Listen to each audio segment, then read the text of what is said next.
So Paula here, video number 2.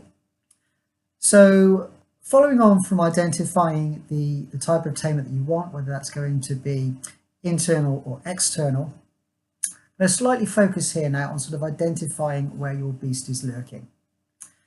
Now, I would say that this strategy probably is aimed more at type 3, i.e. an external consultant coming in. For the simple reason, to coin an oft-used phrase, they will be able to see the wood for the trees.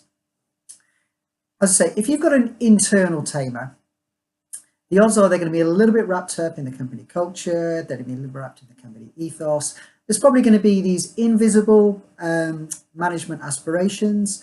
And sometimes if you're a tamer, you don't really want to be saying things to your managers or to the directors or to the executives, which basically could cause you to, in theory, maybe get into a bit of trouble. Hence why if you've got an external consultant, they can come in. Probably they have a little bit more depth of experience anyway, which means they've probably got a little bit more vision. And also as well, they've probably been given a brief that they can be fairly candid in their viewpoints. I would certainly say that while employing an external consultant probably is the most expensive option, it probably will generate, being conservative here, anywhere between 10 to 100 times that initial cost. Let's say, for instance, you employ a consultant for 100 units of currency, whatever that might be. It would be fair to say that within literally the space of 1 or 2 minutes, probably that consultant has already identified some obvious cultural differences, maybe some systems, and literally can straight away say, by doing this, by doing that, you will save yourself a lot of time and a lot of money. Also, sometimes it's just a case of going around and having conversations with people. And in a standard 6-hour consulting day, you can probably have anywhere between 30 and 40 conversations.